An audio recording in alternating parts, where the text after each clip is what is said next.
Eu pensei que era Felipe, né? Oi? Complicado.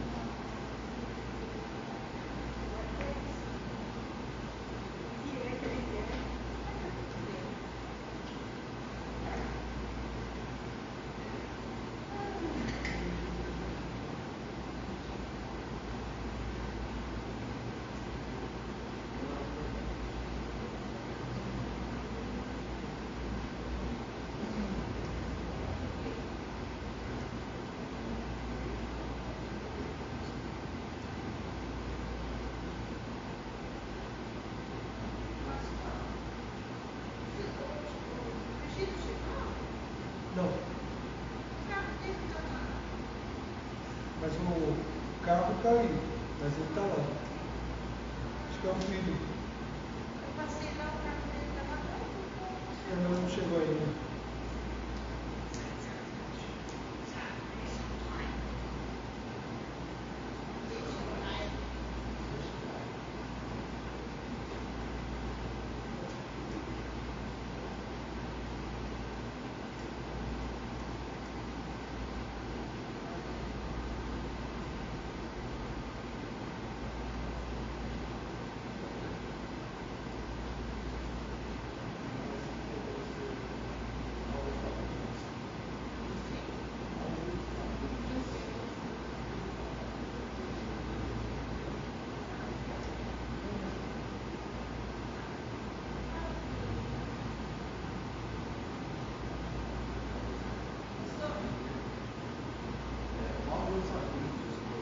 Mauro Fagundes. Outro é Fernando Melo. Bom dia, irmãos. Boa noite. Boa noite. Sejam muito bem-vindos à casa do Senhor.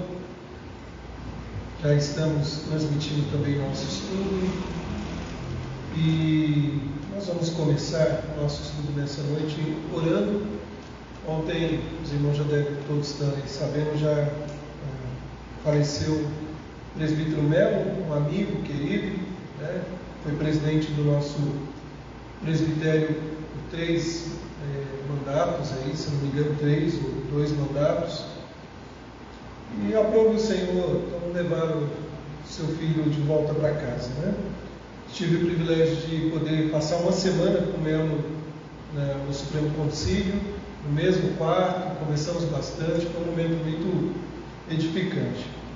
Então, lamentamos a perda, mas sabemos que tudo tem o seu tempo e Deus é soberano sobre todas as coisas. Vamos orar, vamos dar início então, vamos clamar a Deus pelo consolo do Senhor sobre a vida da esposa do presbítero Melo, a Isildinha, sobre os familiares. Que o Senhor fale conosco nessa noite. Pai amado, Deus soberano, obrigado por esta noite em que nos reunimos aqui para o aprendizado da Tua Palavra. Obrigado, Senhor, porque temos o privilégio de poder abrir a Bíblia, de poder ser confrontado por ela, ensinado pelo Senhor, alimentado nossa vida espiritual. Abençoe, ó Pai, aquele que perdeu o interesse pelo estudo da palavra. Abençoe ele, esteja cuidando dele, dela, Senhor. E abençoa-nos, ó Pai, que nunca venhamos a esmorecer a nossa busca ao Senhor na Tua palavra. Pai, neste momento também clamamos a Ti, ó Deus, pelos familiares do presbítero Melo, sua esposa, Isildinha, a todos os familiares, amigos, uma perda bem dolorosa para nós, mas sabemos, ó Pai, que tudo isso é passageiro e que logo estaremos todos reunidos, de todas as épocas, de todos os tempos, com o Rei dos Reis e Senhor dos Senhores. Fala, Deus, conosco, nós oramos em nome de Jesus Cristo. Amém. Muito bem, meus irmãos, nós vamos sem delongas aí já entrar no livro de Jó. Eu ia falar Gênesis, né? Mas é o livro de Jó. Se você quiser abrir sua Bíblia lá. Nossa série, né? Começamos então hoje o primeiro capítulo. propriamente apenas 5 versos iniciais. E vamos tratar sobre a justiça de Jó. Capítulo 1, versos de 1 a 5. Jó, capítulo 1, verso 1 a 5. Só voltar um pouquinho antes dos Salmos. Jó.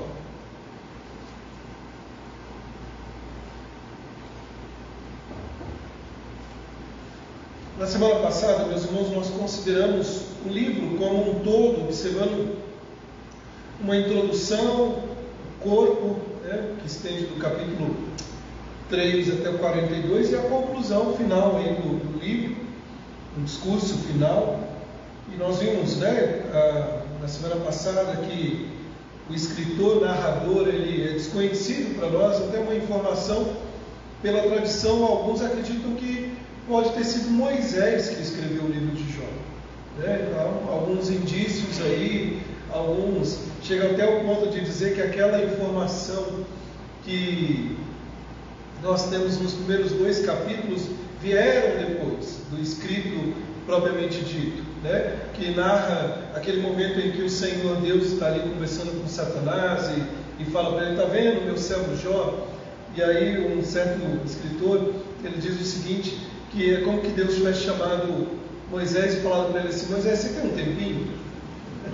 Eu quero te contar uma história, o que aconteceu, sabe o Jó? E ele conta, Nós não sabemos a autoria, a data também é incerta. Sabemos que é um livro tão antigo, e Jó inclui aí por vários elementos que tratamos na semana passada como um dos patriarcas, Além disso, nós vimos também, e o grande narrador e escritor é o Espírito Santo, trazendo a nós o ensino da palavra de Deus. Bom, chegamos então agora no primeiro capítulo.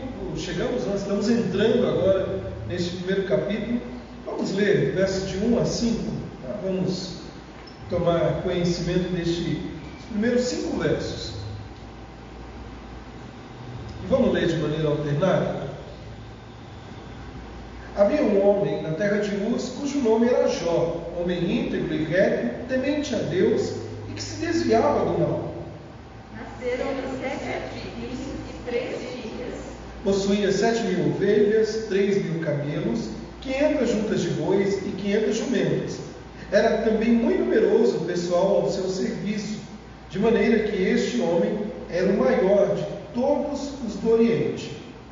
Seus filhos iam às casas uns dos outros e faziam banquetes, cada um por sua vez, e mandavam convidar as suas 3 irmãs a comerem e a beberem com eles. Decorrido o turno de dias dos seus banquetes, chamava Jó a seus filhos e os santificava. Levantava-se de madrugada e oferecia holocausto segundo o número de todos eles, pois dizia: talvez tenham pecado os meus filhos e blasfemado contra Deus em seu coração. Assim fazia Jó continuamente. Meus amados, o livro de Jó inicia, então, destacando o caráter de Jó. E o autor sagrado não elabora uma biografia de Jó, mas ele traça um perfil que fala muito sobre esse gigante da fé. Jó foi um homem diferenciado, distinto na espiritualidade dos demais da sua época. Foi um homem que não apenas tinha bens materiais e uma família sólida, mas tinha uma profunda intimidade com Deus. Nessa introdução aqui, resume o que nós acabamos de ler. Este é Jó. E nós vamos tratar de alguns aspectos propriamente, num primeiro momento, gerais aqui, e depois, dentro da temática, a justiça de Jó, tratando um pouco mais do caráter dele. Mas vamos lá. Em primeiro lugar, então, um homem chamado Jó. É interessante a maneira como o livro começa, Havia um homem na terra de Uz, cujo nome era Jó. Algumas informações que nós precisamos destacar. Primeiro, quem era Jó? Qual o nome dos pais de Jó? Não tem, você não vai encontrar. Nós não temos nenhuma informação. nós não temos nada sobre ele. Sabe, o que temos está aqui, no que acabamos de ler. A identificação de quem era Jó ocupa uma posição de destaque nesse primeiro parágrafo do livro, e tal identificação é feita pelo menos de 3 maneiras. Olha só: geograficamente, moralmente e espiritualmente. No primeiro versículo nós temos isso. São essas as informações de Jó. Nós não temos aqui a maneira usual de apresentar Jó, filho de fulano, irmão de Beltrano, Jó, que aconteceu não sei o que com ele. Nós não temos. Não temos o nome da esposa de Jó, não temos o nome dos primeiros filhos de Jó. Somente lá no finalzinho do livro de Jó nós temos a informação de 3 filhas dele. 3 ou 2 filhas, não me recordo agora, depois a gente pode dar uma olhada lá no verso 14 do 42. Mas, meus irmãos, é interessante porque essa não era a maneira usual de apresentar alguém, né? E com base apenas no que foi dito, não temos como saber muita coisa. Não dá para saber, além talvez da tradição, além de livros que podemos consultar, livros históricos, mas o que a Escritura gostaria que você soubesse, ou quer que você saiba, é isso. Essa é a história de Jó. E aí começa então toda a narrativa. Bom, meus irmãos, então nós vamos começar com a primeira informação que temos aqui, que é a localização de Jó. Por isso eu coloquei geograficamente. Veja só a sua localização. A Bíblia diz assim: havia um homem na terra de Uz. Onde fica? Também, por mais que você tenha algumas outras informações, o local exato é desconhecido. Porém, nós temos algumas dicas. Eu gostaria de ler 2 textos. Lamentações, capítulo 4, verso 21. Se alguém encontrar, pode ler para nós. Um outro irmão pode abrir lá em Jeremias 25, 20. 21, que eu falei? 4, 21.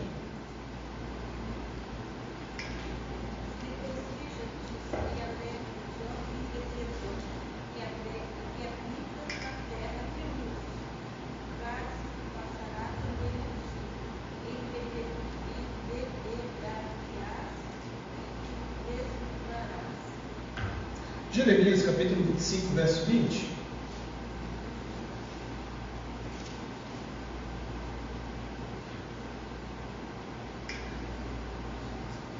Não briga porque tem um monte de texto. Todo misto de gente, a todos os reis da terra de Uz, a todos os reis da terra dos filisteus, a Asquelon, a Gaza, a Ecrom e ao resto de Asdod. É interessante, irmãos, que o autor de Lamentações, quem que é o autor de Lamentações? O profeta Jeremias, né? É interessante porque ele associa a terra de Uz com os moradores de Edom, lá em Lamentações. E se estamos tratando de uma época e de um escrito tão antigo, então é possível que antes que houvesse Edom, a terra de Edom era Uz. E aí uma das coisas que me chama a atenção é que só aparecem alguns momentos aqui na Bíblia, ou pelo menos 3 momentos fora aqui no livro de Jó, a citação da terra onde Jó habitava, possivelmente onde ele nasceu. Outro texto, Gênesis 36, verso 28, vamos voltar para Gênesis? Gostamos tanto? Gênesis 36, 28, se alguém puder ler para nós.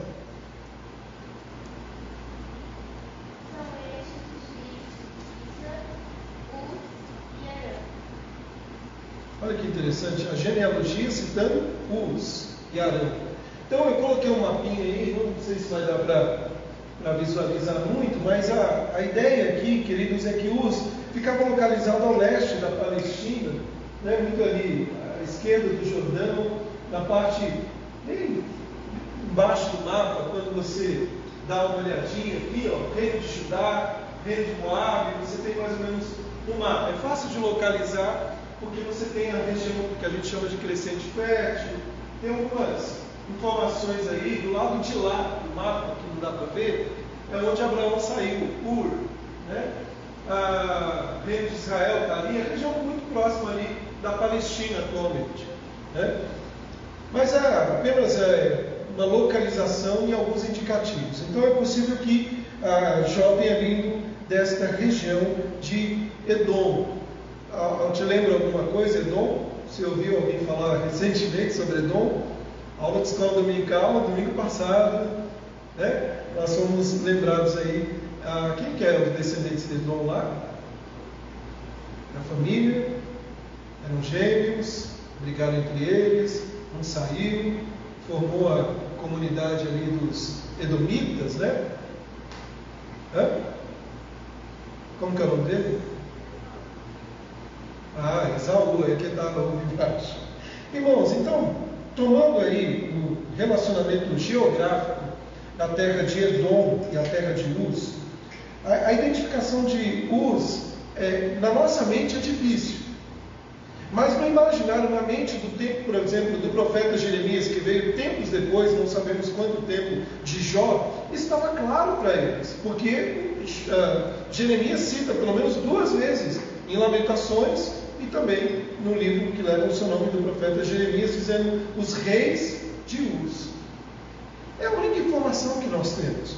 Não sabemos pela Bíblia, né? Nós podemos buscar isso fora, mas não sabemos como era a cultura, se era um povo extremamente idólatra, possivelmente era. E um detalhe, não era a terra da comunidade de Israel. Então, para um israelita, para um hebreu, pegar esse texto, os primeiros, e ler, logo no início do livro, havia um homem da terra de Uz. Já começou mal. Ele tinha que vir de Israel, ele tinha que vir de Judá, ele tinha que vir de outros lugares, de Uz.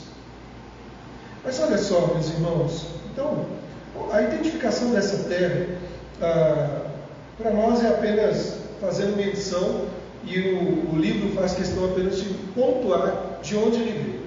Outro detalhe que nós podemos destacar no nosso texto, além da identificação geográfica, eu vou passar rápido por isso, porque depois eu vou voltar nessa questão, é a qualificação, né? O nome dele era Jó, e aí diz, era um homem íntegro e reto, temente a Deus, que se desviava do mal. Um homem íntegro, reto.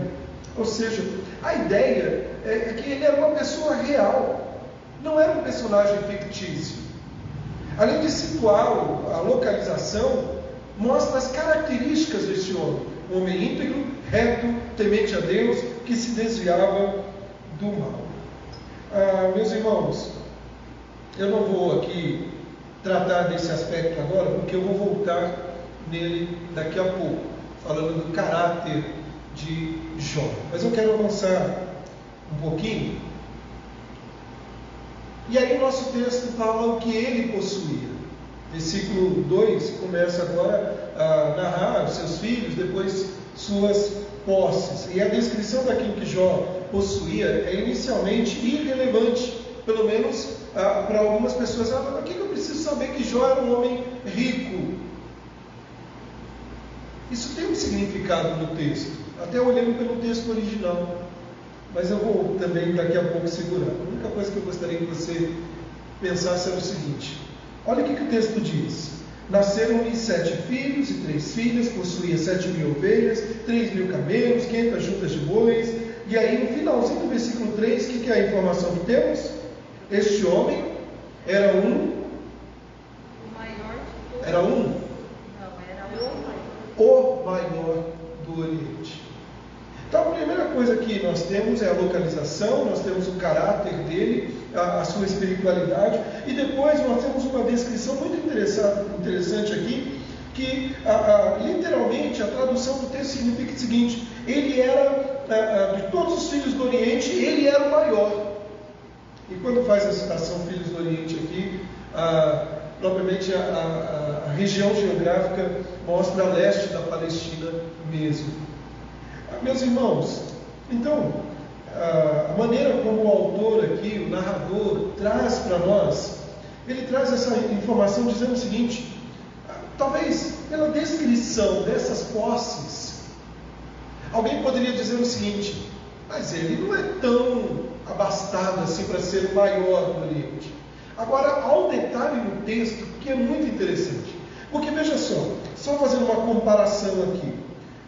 Nabal, lembra de Nabal? Está lá em 1 Samuel capítulo 25, é descrito como um homem abastado. Não é abestado não, é abastado. E olha só o que diz o texto: ele possuía 1.000 ovelhas, 3.000 cabras. Salomão, na dedicação do templo, ofereceu 120.000 ovelhas e cabras. Os filhos de Rubem, e da tribo de meia tribo de Manassés também ofereceram aí, né, foram recolhidos depois dos despojos contra os agarenos, né? Só para você ter uma ideia, 50.000 camelos, 250.000 ovelhas, 2.000 jumentos. O nosso texto aqui, ele fala que ele possuía 7.000 ovelhas, 3.000 camelos, 500 juntas de bois e 500 jumentas. Também a exatidão do número parece que, por exemplo, 7.000 mais 3.000, 10. 500 mais 500, 1.000. Quer dar uma ideia de um número completo. Esse homem tinha posses que eram muito bem estabelecidas. Mas um detalhe no texto que o coloca como o maior do Oriente. Veja que o texto diz assim: também era muito numeroso o pessoal ao seu serviço, de maneira que era o maior de todo o Oriente. Ele poderia até não possuir muitos bens. Ele possuía muitos bens, mas em relação a outros talvez não. Mas veja que era fácil de contar os bens que ele possuía, mas não os homens que estavam a serviço dele. E essa informação é muito importante, porque daqui a pouco nós vamos ver que eles vão morrer. Talvez alguns fugir. Mas a grande questão é, quando olhamos para a vida de Jó, ele era considerado como o maior do Oriente. E mais adiante no livro, isso vai ficar claro que Jó era muito maior do que as suas posses. Será que ele está falando que ele era o maior do Oriente por causa do seu caráter? Será que ele era o maior do Oriente? E aí é uma ideia muito interessante, porque ele era muito conhecido. E a fama de Jó estendia. Meus irmãos, o que nos chama a atenção é que Jó era um homem de posses. Além de muitas posses, Jó tinha muitos filhos. O versículo 2 diz o quê? Que ele tinha 7 meninos e 3 meninas, 7 filhos e 3 filhas. Então isso era um sinônimo de bênçãos, um sinônimo de que este homem possuía então algo que chamava muito a atenção. Só um detalhe que eu comentei, só reforçando: a indicação do maior do Oriente na passagem pode ser tratado como alguém que tem uma reputação internacional. A fama de Jó se estendia. Aí eu posso também me valer disso, dizendo o seguinte: a tragédia de Jó também chegou aos ouvidos de outros. Se ele é tão maior do Oriente. Mas vamos lá, vamos continuar, que eu quero chegar no meu ponto aqui em questão, que vai ficar mais forte os argumentos aqui. Irmãos, uma outra questão que destaca no texto é os filhos de Jó e as rotinas. E olha só, o terceiro tópico aqui, ele mostra um aspecto dos filhos de Jó que será muito utilizado, ou será utilizado na narrativa adiante, né? Não há necessidade de concluir aqui se a atitude dos filhos de Jó era piedosa ou não, se a atitude dos filhos de Jó era pecaminosa, moralmente distante. A gente vai falar disso daqui a pouquinho. Mas há um detalhe no texto, olha aqui que diz o versículo 4. Seus filhos iam às casas uns dos outros e faziam banquetes, cada um por sua vez. Na tradução do texto original, deixa eu ver se eu coloquei aqui para nós.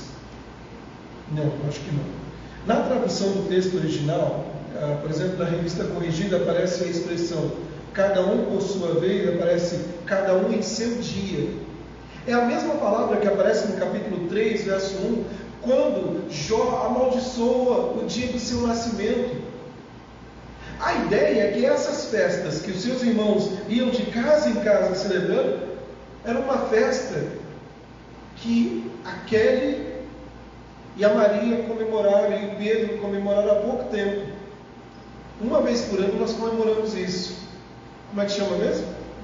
Aniversário. Há um grande indicativo que eles iam de casa em casa, porque o texto não diz que eles eram um povo festeiro, mas eles iam comemorar, celebrar uns com os outros. Alguém escreveu, e eu achei muito interessante, que a rotina dos filhos de Jó demonstrava harmonia no lar. Você não vê a notícia de uma guerra, de brigas. Não, eles iam de casa em casa e se alegravam. Veja o que o texto diz: iam de casa em casa, faziam um banquete, cada um por sua vez, ou seja, cada um na sua data específica, cada um no dia do seu nascimento, né? E aí, então, eles iam literalmente celebrando. Os banquetes eram oferecidos no contexto, no convívio do lar, no convívio aí de parentes mais próximos. Um detalhe, vou bater nessa tecla: não significa que este convívio familiar era pecaminoso. A gente tem uma tendência de ler esse texto e achar o seguinte: Jó ficava coçando a cabeça e assim, esses meninos não aprendem mesmo, estão tudo pecando. Não, tanto é, eu estou me adiantando aqui, que a palavra que aparece no texto é: talvez eles tenham pecado contra Deus no seu coração. Mas vamos continuar. Então, a perspectiva que deveríamos ter em relação à rotina dos seus filhos não precisa ser associada com algo pecaminoso. Os banquetes eram oferecidos no contexto do convívio dos lares, os convidados eram aparentemente do ciclo imediato de amigos e familiares. Bom, e aí o nosso texto traz uma outra informação. Além da rotina dos filhos, nós temos a rotina de Jó. E é muito interessante porque o que há agora é um contraste. E olha só, o contraste entre a atitude de Jó e o que seus filhos tinham para com o aniversário, vamos dizer assim, é inevitável. Enquanto eles ofereciam banquetes uns aos outros, ou seja, aos homens, seu pai oferecia sacrifícios e holocaustos pela vida de cada um deles. A quem? A Deus. E aí nós temos esse contraste no texto. Se você olhar o verso 5, ele diz, terminados os dias do banquete, chamavam Jó os filhos. Um outro detalhe, Jó chamava os filhos e eles obedeciam. E eles iam, em resposta ao pai. Eu, particularmente, não vi nenhum comentário acerca disso, até há uma certa dúvida. Eu acredito que eram filhos adultos. Tem gente que acha que é filho pequeno. Por que eu acho que é filho adulto? Porque cada um tinha a sua casa, iam de casa em casa. Não sabemos como era a cultura, tá bom, estamos juntos, mas cada um tem um quarto separado, não sabemos. A ideia é que já tinham talvez suas famílias, mas eles tinham unidade ainda.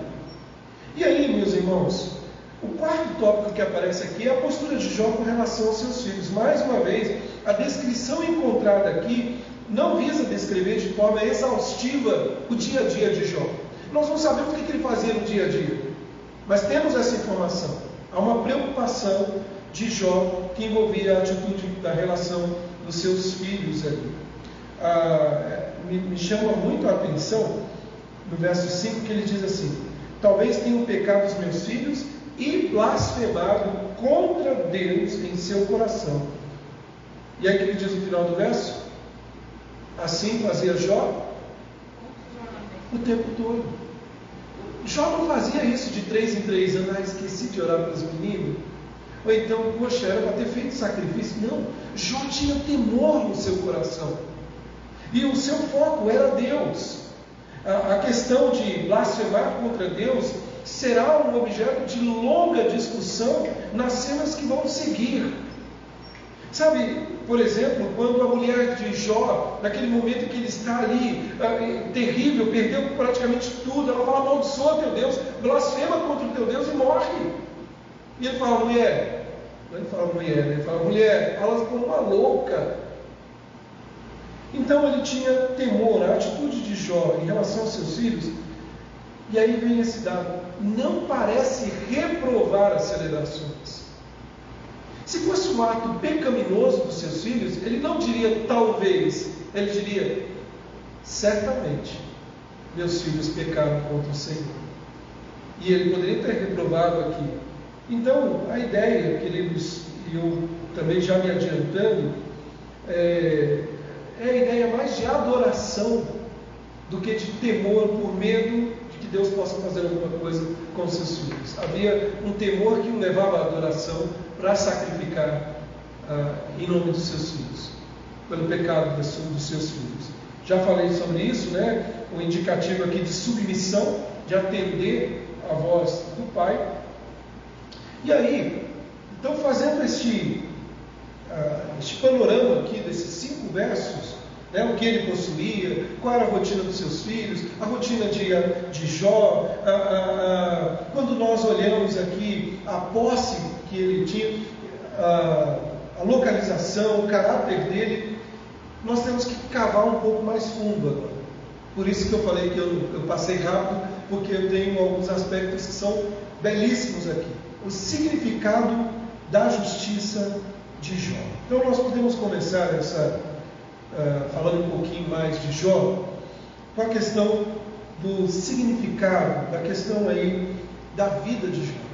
Veja que o texto nos diz assim: Jó era um homem íntegro, reto, temente a Deus, que se desviava do mal. Há 2 questões que nós temos que tratar e nós temos que lidar com elas. Em primeiro lugar, é lutar contra a noção de perfeição.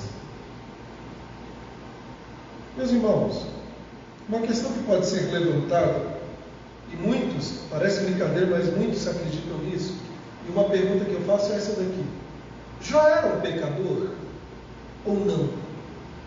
Jó tinha pecado? Será que Jó era um homem pecador? Porque veja bem, olha para a vida de Jó. Um homem íntegro, reto, temente a Deus, que se desviava do mal. Aí olha o versículo 8 aí na sua Bíblia. Perguntou ainda o Senhor a Satanás. Eu acho muito legal a maneira como o texto apresenta. Você viu meus tetos, Jó? Porque não há ninguém na terra semelhante a ele, homem íntegro, reto, temente a Deus, que se desvia do mal. Ou seja, não tem ninguém igual a ele no mundo. Agora vamos para o capítulo 2, versículo 3. Perguntou o Senhor a Satanás, mais uma vez: observaste o meu servo Jó? Porque ninguém há na terra semelhante a ele, homem íntegro, reto, temente a Deus, e que se desvia do mal. Ele conserva a sua integridade, embora me incitastes contra ele para consumir sem causa. Olha o versículo 10.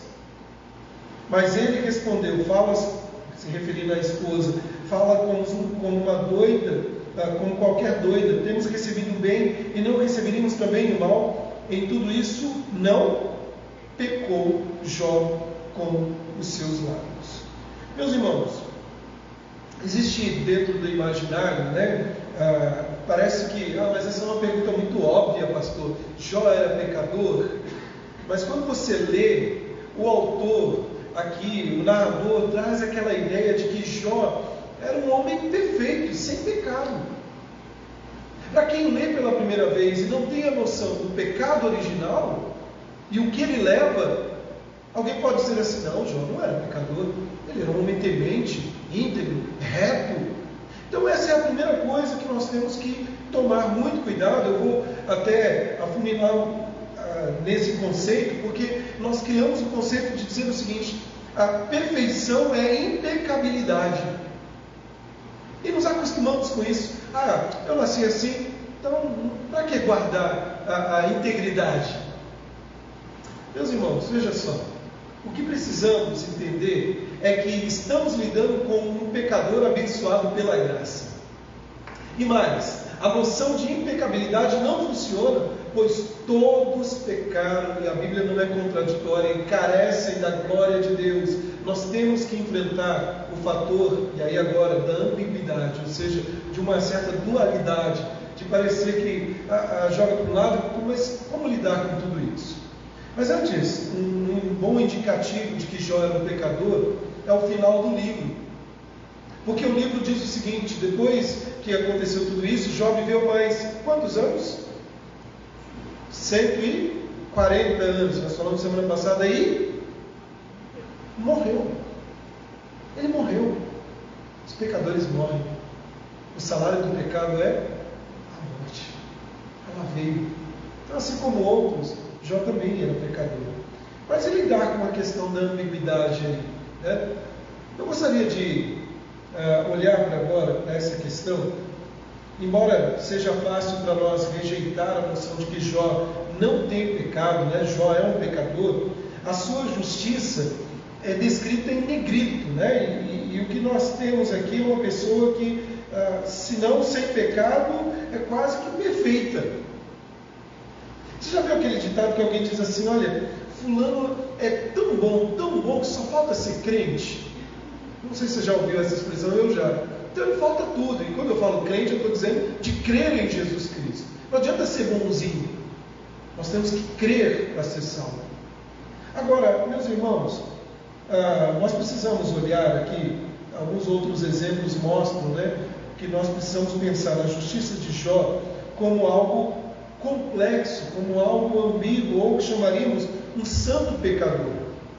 E eu gostaria de olhar com os irmãos a esses textos. Alguém abra para nós Deuteronômio capítulo 10, eu não coloquei lá, versículo 20 e 21. Depois outro irmão pode abrir Ezequiel 14 e Gênesis 17. Mas por enquanto, Deuteronômio capítulo 10. É interessante que a linguagem de Deuteronômio sobre a obediência da aliança tem uma qualidade, demonstrando que aqueles que andam com Deus têm um coração regenerado. Olha que interessante, Deuteronômio 10.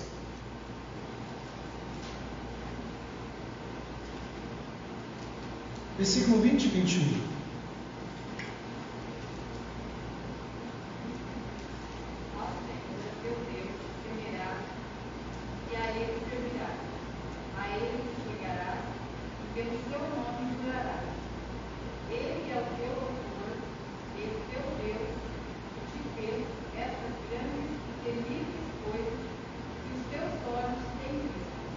A ideia, meus irmãos, que o cuidado de Deus e que nós devemos aqui fugir da aparência do mal. Se não me engano, no verso 14, verso 16, ele diz assim, 16, 17: circuncidai, pois, o vosso coração e não mais endureçais a vossa cerviz, pois o Senhor vosso Deus é o Deus dos deuses e o Senhor dos senhores, Deus grande, poderoso e temível, que não faz acepção de pessoas, e nem aceita o suborno, que faz justiça ao órfão e à viúva e ama o estrangeiro, dando-lhe pão e vestes. Não é esse verso. Versículo 12: agora, pois, ó Israel, que é o que o Senhor requer de ti, não que temas o Senhor teu Deus, e antes, não é que temas o Senhor teu Deus e andes em todos os seus caminhos, e o ames e o sirvas ao Senhor teu Deus de todo o teu coração e de toda a tua alma. A ideia do conceito de integridade é de inteireza. Quem vê a nossa integridade? Voltando para Jó. Os homens? Não, Deus. Os homens veem a nossa retidão, a nossa ação externa. É como se disséssemos o seguinte: Jó, ele não era um homem apenas por fora bela viola e por dentro um pão bolorento. Não, o texto diz que ele era um homem inteiro, íntegro, sincero nas motivações do seu coração. Ezequiel, capítulo 14, verso 14 e 20, 14 e o 20.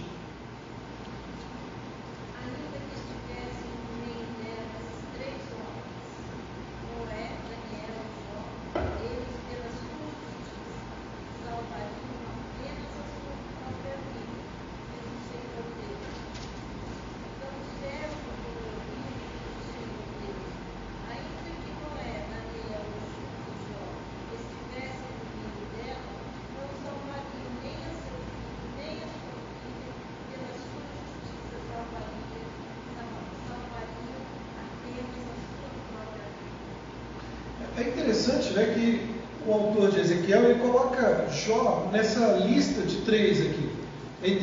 Podemos dizer que Jó está no meio, entre Daniel e Noé. E aí, o que há em comum entre esses homens? Vamos pensar um pouco. Noé, o texto bíblico diz que Noé era um homem, lembra lá no capítulo 6 de Gênesis? 6 ou 5. Justo. Um homem íntegro. A ideia de que alguém que, no meio da sua geração, diz o texto, era um homem diferenciado de uma geração pecaminosa. Aí volta aquela pergunta: Noé era pecador? Era. Só que o que chama a atenção, irmãos, é que Noé claramente era um pecador. Há um momento, por exemplo, que ele viveu uma vida justa, que foi manchada pela embriaguez, lembra disso? Assim que saiu depois do dilúvio. Daniel. Quando nós olhamos Daniel, nós vemos Daniel que resolveu resolutamente não se contaminar em meio às finas iguarias do rei. Mas chega um dado momento lá em Daniel capítulo 9, que ele não bate no peito dizendo o seguinte: olha, Senhor, olha para essa nação pecadora, tem misericórdia desse povo, é muito pecador. Ao invés disso, nós vemos que Daniel confessa a sua pecaminosidade em solidariedade com o seu povo, com a nação que Deus o levou e estava ali no cativeiro babilônico, e ele diz: nós pecamos. Então veja, a comparação sugere que quando pensamos acerca de Jó, nós devemos pensar em Jó como um homem santo, pecador. Eu já vou falar um pouquinho daqui a pouco sobre essa ideia da integridade, porque o nosso referencial de integridade é o referencial mais no meio de uma sociedade todo mundo perfeita. E o Senhor nos chamou para sermos um luzeiro neste mundo imperfeito. Gênesis 17, verso 1. O que ele diz lá?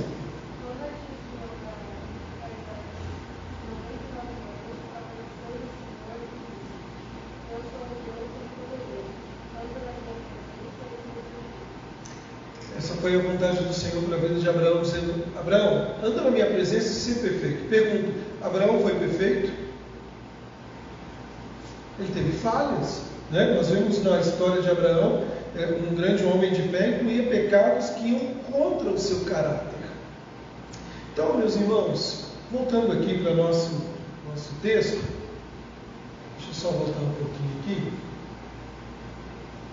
Quando nós olhamos para a vida de Jó, parece um tanto quanto estranho, né? Porque como não pensar em Jó como um homem perfeito, sem pecado? Olhando dentro deste cabeçalho que se repete e muitas vezes, um homem íntegro, reto, temente a Deus, que se desviava do mal. Nós vamos retornar a este assunto no decorrer do livro, né, para perceber que Jó, ele demonstrou a sua integridade e houve momentos em que ele externou o que estava dentro do seu coração, o temor a Deus. Apesar de se enfurecer e apesar de alguns momentos você olhar e falar: esse não é o Jó que a gente chama de paciente. E lembrar que paciência, no texto de Tiago, não significa paciência de aceita tudo passivamente, mas de perseverança. Então, a primeira coisa que nós devemos olhar para a vida deste homem é entender a sua justiça, é entender o significado da justiça de Jó. O significado da justiça de Jó é entendido de que ele não é perfeito em termos de impecabilidade. Jó é um pecador. Segundo, entender que, apesar de ser pecador, nós podemos dizer: Jó é um homem santo, temente a Deus. E aí vem os frutos disso. Sabe, meus irmãos, os frutos da sua justiça. Olhem para o texto. Eu falo que às vezes nós perdemos quando traduzimos, e uma palavrinha faz toda a diferença. Quando você olha para o versículo 1 e o versículo 2, parecem simplesmente desconexos. Simplesmente dizendo assim: havia um homem na terra de Uz, cujo nome era Jó, homem íntegro, reto, temente a Deus, que se desviava do mal. Nasceram-lhe 7 filhos e 3 filhas. Só que quando você vai para o texto original, né,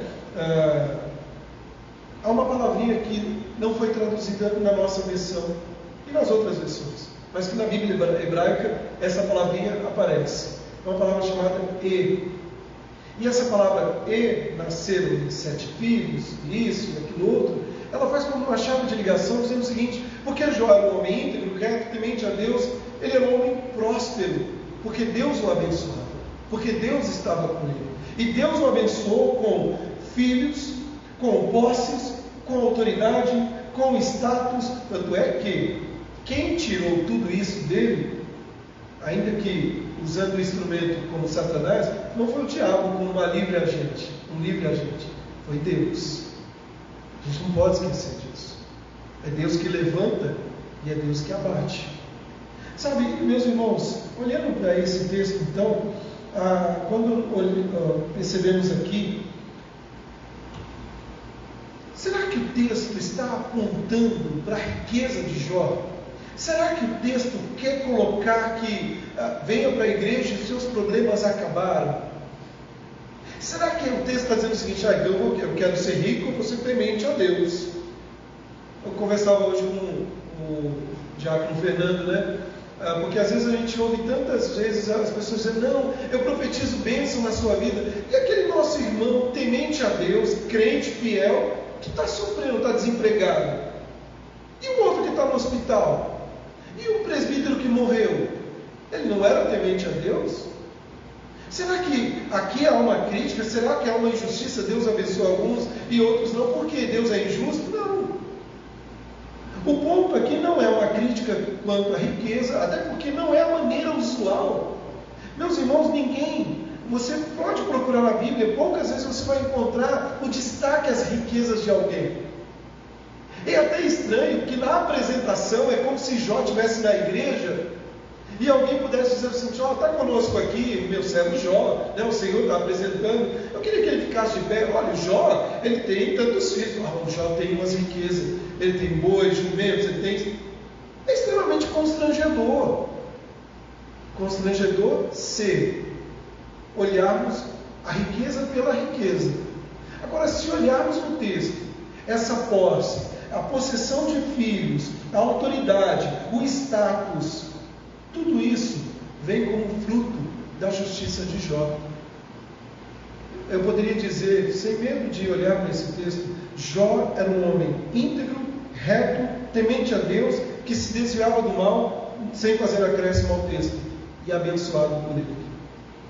Porque tudo vinha das mãos do Senhor. Tanto é que o Jó reconhece isso, quando ele diz para sua esposa: não temos recebido bem, não receberemos também o mal?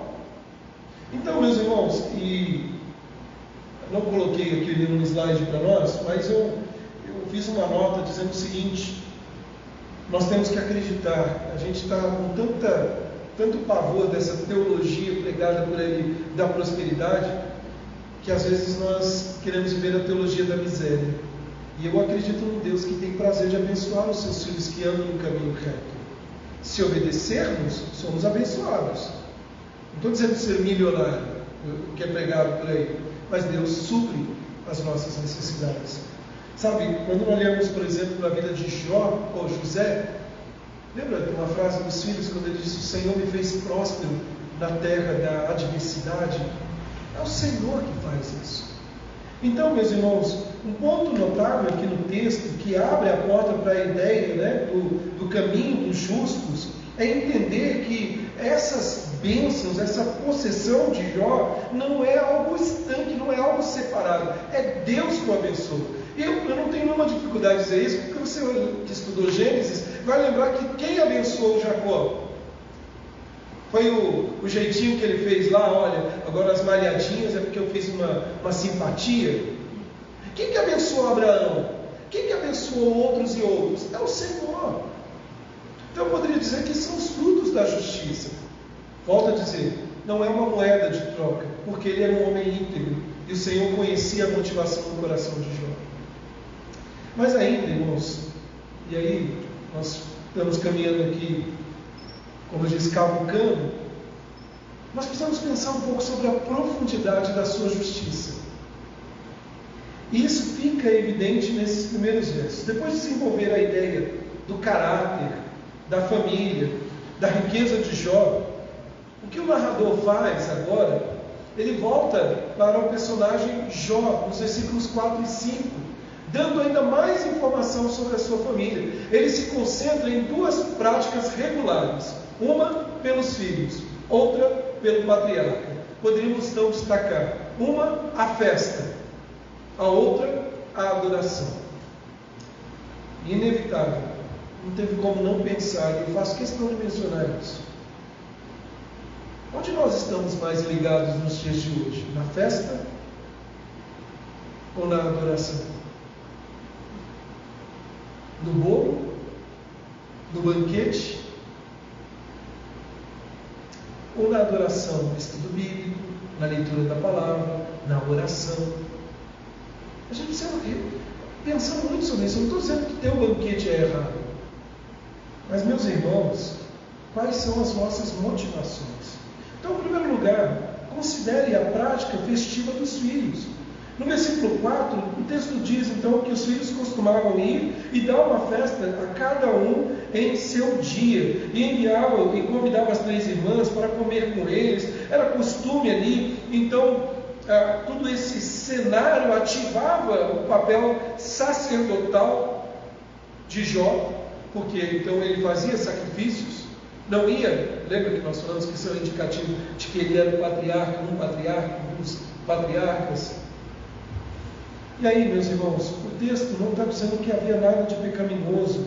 Comer, beber, não se refere aqui à glutonaria, à embriaguez, até porque eu acredito que o texto citaria isso. Mas o convite dos irmãos indica uma unidade na família, de festas regulares, e um certo escritor diz o seguinte: é a cereja do bolo de uma vida abençoada de Jó. Seus filhos tinham unidade.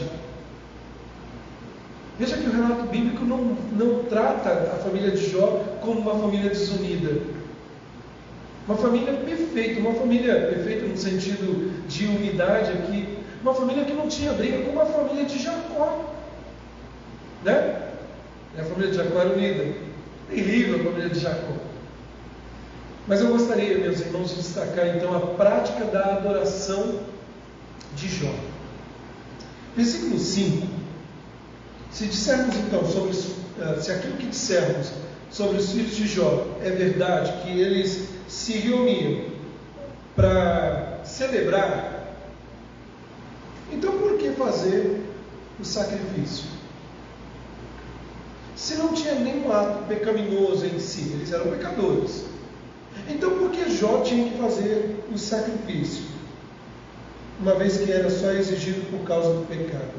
O que nós aprendemos nas palavras de Jó no versículo 5, quando ele diz: talvez tenham pecado os teus filhos e blasfemado contra o Senhor Deus em seu coração. E aí, meus irmãos, parece que uma pista para descobrir a verdadeira profundidade da justiça de Jó não é apenas que ele ofereceu o sacrifício, mas que ele o fez por pecados possíveis.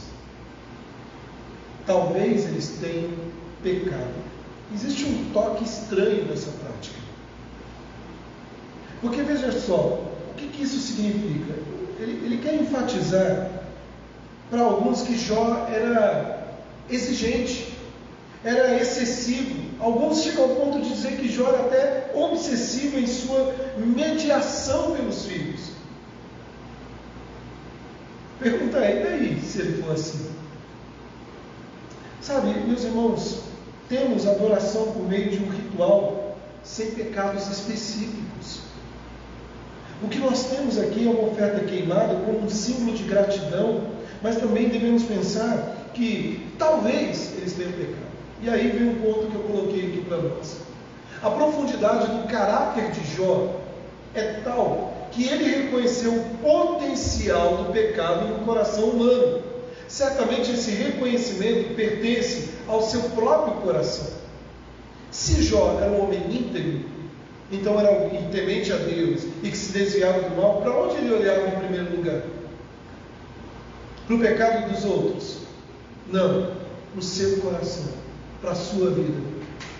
Olha só, juntamente com os corações dos seus filhos, do contrário, dificilmente seria justo, eles seriam hipócritas.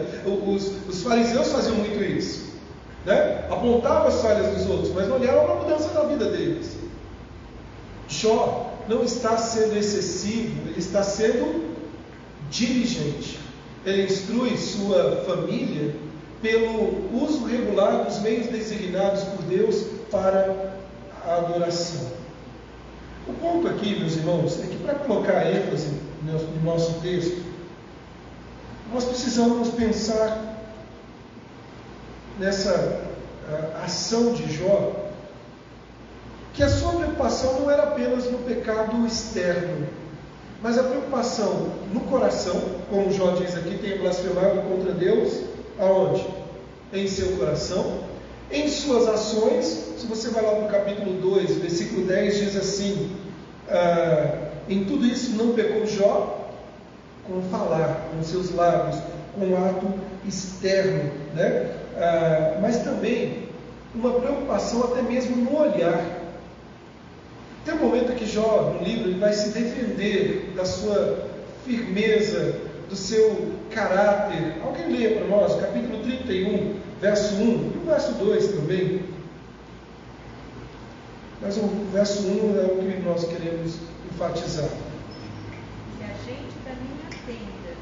Não, 31, 1 e o 2. Fiz aliança com meus olhos, pois os fixaria eu numa donzela? Que porção, pois, teria eu do Deus lá de cima? Que herança do Todo-Poderoso desde as alturas? Sabe, meus irmãos, então nós vemos que dentro da integridade de Jó, ele tinha a preocupação de não ofender o seu Deus. A preocupação ao afirmar, talvez tenham pecado os meus filhos contra o Senhor, o fator aqui é que Jó é tão criterioso e sério que alguns consideram, né, como excessivo, obsessivo, mas na verdade mostra que ele plenamente valorizava o que nós hoje chamamos de um evangelho. Porque nós sabemos que somos pecadores e somos incentivados não a fazer alguns sacrifícios ou algumas coisas para purificar, mas adoramos o Senhor e louvamos a Ele, nos arrependemos por aquilo que Ele é, corajosamente.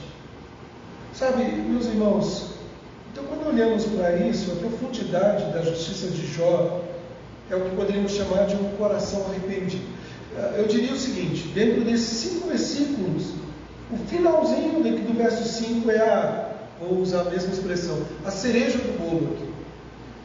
Porque se no verso 1 nós temos um homem íntegro, reto, temente a Deus, que se desviava do mal, no verso 5 diz como isso era executado.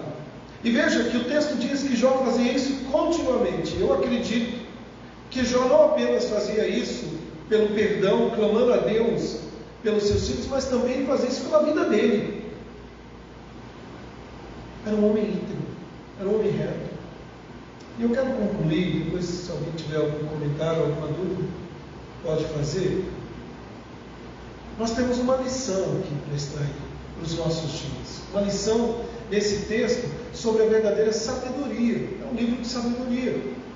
Uma vez que o temor de Deus é o princípio da sabedoria, e porque a vida exemplar de Jó combina o temor de Deus com integridade, retidão e desviar-se do mal, então o exemplo de Jó nos diz como ser sábio.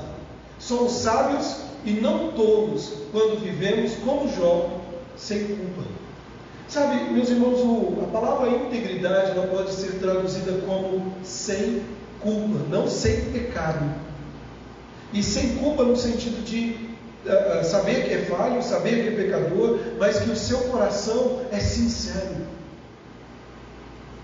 Meus amados irmãos, nos parece bem claro, bem realista, tudo isso parece bem claro na vida de Jó. Era um homem santo. Agora, isso é realista? É realidade para nós? Queremos sabedoria? Com certeza queremos. Queremos ter uma vida com Deus? Com certeza queremos. Mas quando chegamos perto de ser irrepreensíveis, nós entramos numa névoa. Nós vivemos uma sociedade em que os valores são invertidos. Eu ouvi uma frase hoje que eu achei fantástica. Mais ou menos assim, né? Se você quer pregar para agradar a todos, não pregue a palavra, dê sorvetes. Porque muitas vezes, meus irmãos, nós seremos jogados de lado, taxados como exigentes, porque eu estou orando pelos meus filhos, porque eu estou intercedendo, porque talvez eles pecaram, e nós devemos interceder pelos pecados dos nossos filhos. Eu não estou dizendo que ao interceder eles não precisam fazer nada. Cada um é responsável. Mas eu oro assim como Jó, dizendo: Senhor, olha para as minhas filhas, olha para os meus filhos. Eles são pecadores. Talvez eles estão fazendo algo que tenha desagradado o Senhor. Desce o chicote neles, ó Pai. Calma, não. Meus irmãos, mas a ideia é que dia após dia nós temos que orar por perdão, porque pecamos e é difícil sermos como Jó. Íntegro, reto, temente a Deus, se afastando do mal. A sabedoria parece ser algo categórico, um ponto final, né? Não tem que ser isso. Eu não aceito pecado na minha vida. Por exemplo, algo que me deixa extremamente preocupado quando eu leio 1 Timóteo capítulo 3, quando fala dos presbíteros, fala dos diáconos, e eu presbítero também aqui com eles, e ele traz a nós, queridos, uma lista, né? As qualificações dos líderes, presbíteros, diáconos, e aí eu olho para aquilo, eu posso me sentir frustrado, porque eu tenho falhas. Como disse alguém certa vez, porque se você soubesse os pecados que eu sei da minha vida, você saia correndo. Como eu posso ser reto e íntegro? O ponto, meus irmãos, e aqui a vida de Jó nos chama a atenção para isso, é que nós estamos olhando com uma perspectiva errada. Quando pensamos na justiça perfeita, quando pensamos na integridade, nós estamos olhando em termos de impecabilidade. Eu não tenho como, não, eu pequei, então vou levar a vida assim. Mas veja, a justiça perfeita e irrepreensível no temor de Deus é uma obra em andamento. Não termina, agora eu vou ler a Bíblia e está tudo certo. Não, Jó fazia isso continuamente. Nós vivemos continuamente assim. É uma obra em andamento. É para a sua vida na prática e na realidade. É justiça de arrependimento perfeito pela graça de Deus. Então veja só, quando você olha aqui, lê esse texto, meus irmãos, Jó se aproxima muito, acho que eu não coloquei aqui, do Senhor por meio de um sacrifício de gratidão. O Senhor entregou a vida dele, não porque ele precisava fazer isso, como, me ame porque eu vou fazer esse sacrifício. Não, porque não havia ninguém que pudesse fazer isso. Jó disse, talvez eles tenham pecado. O Senhor Jesus entregou o sacrifício porque sabia e sabe que eles são pecadores. Ele foi o sacrifício. O sacrifício de Jó foi para aplacar a ira de Deus, de certa maneira. O sacrifício do Senhor Jesus também. Por isso nós podemos ter uma vida íntegra hoje, reta, temente a Deus, que se desvia do mal. Por quê? Porque temos a graça de Deus nas nossas vidas. Porque podemos caminhar crendo que ainda é possível ter homens e mulheres íntegros, retos, tementes a Deus numa sociedade pecaminosa. É possível criar filhos em santidade.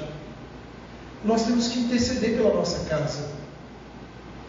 Não é proibido reunir, não é proibido celebrar, festejar. Agora a gente não pode abraçar muito, né? Mas o grande ponto é, nós estamos conscientes disso. Eu olho para a vida de Jó e eu vejo alguém que está consciente. Talvez eles pecaram contra o Senhor, eles tenham blasfemado contra o Senhor no seu coração, ou no falar, ou com os olhos. Meus irmãos, que caiamos diante da majestade de Deus, que em Cristo se tornou sabedoria para nós, e justiça, e santificação e redenção. Que louvemos a Deus pelo Espírito Santo que nos capacita a viver irrepreensivelmente no temor de Deus, com uma justiça santa. Eu estava hoje fazendo os slides, terminando, pensando muito sobre isso. Um homem íntegro, reto, temente a Deus, que se desvia do mal. Eu quero isso para a minha vida. Mas a grande questão é, eu estou disposto a pagar um alto preço, porque tem um preço a ser pago. É fácil viver como o mundo gosta. Ou como diz o ditado, como o diabo quer. Mas para o temor de Deus, é você pagar um alto preço. Então, queridos, olhamos para a justiça de Jó, não apenas pela paciência que gostamos tanto de citar, mas ao olharmos para a justiça dele, nos lembremos que a sua justiça não é a sua justiça, meramente porque ele acha que deve ser assim. É baseada no temor de Deus. Temor. Essa é uma palavra que combina muito com Jó. Alguém temente a Deus, alguém que se desvia do mal, alguém que é reto, alguém que é inteiro em sua caminhada, alguém que dedicava os seus filhos ao Senhor. Hoje em dia, nós vemos lares que os pais incentivam os filhos a saírem do Senhor. Mas como eu posso incentivar? Quando eu deixo de trazer o meu filho na escola dominical, por exemplo, ou no culto à noite, quando eu deixo de fazer o culto doméstico, quando eu deixo de orar com e pelos meus filhos, porque às vezes estão longe, quando eu me preocupo mais de mandar uma mensagem dizendo para ele que ele cometeu um monte de infrações, ao invés de dizer: Senhor, te amo, mas cuidado, filho. Deus nos abençoe, meus irmãos. Alguém quer comentar alguma coisa nas próximas 2 horas que temos? Alguma dúvida até aqui? Sim, não?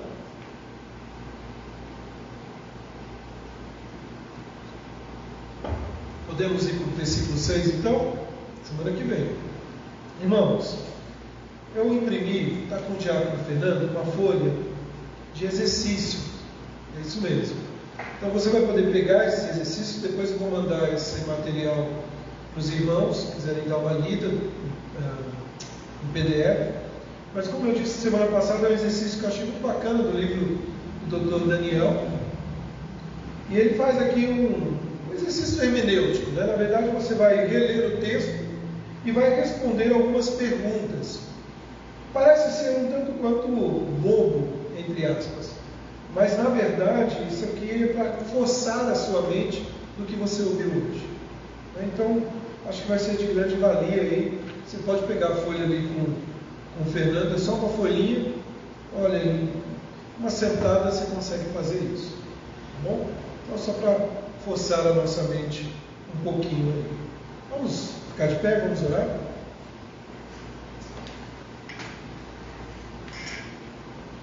Grandioso Deus, eu quero te agradecer, Pai, por esta noite que nos reunimos aqui, te agradecer pela tua palavra, te agradecer, ó Deus, pela vida desse teu filho, desse teu servo chamado Jó, um modelo para nós hoje. Pai, que sejamos encontrados no meio desta geração tão corrupta, no meio dessa geração, ó Pai, que tem se afastado de Ti, que possamos ser encontrados como Jó, homens e mulheres íntegros, retos, tementes a Deus, que consagram os seus filhos ao Senhor, que dedicam os seus filhos ao Senhor, que vivem no temor, sabendo que o Senhor observa e vê tudo o que se passa. Desperta a tua igreja, Senhor. Desperta aquele, ó Pai, que poderia estar aqui nessa noite e não está. E pelo contrário, está assistindo televisão, está levando uma vida despreocupada. Desperta aquele que não tem prazer de abrir a palavra. Tem de misericórdia, Senhor. Nós carecemos da tua misericórdia, porque só o Senhor é que pode transformar nosso coração e nos dar inteireza de coração. Despede-nos em paz, nós oramos em nome de Jesus Cristo. Amém, Deus.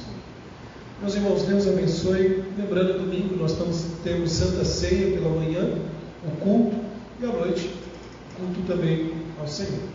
Eu quero agradecer, esqueci o nome, né? Eu quero agradecer ao pai do Fernando. Ele tem um nome que eu não lembro. João? Era João, tá certo. Eu ia falar Fernando, o pai, mas não fica legal. Deus abençoe, meu irmão, fique com Deus. Deus abençoe a todos, meus amados.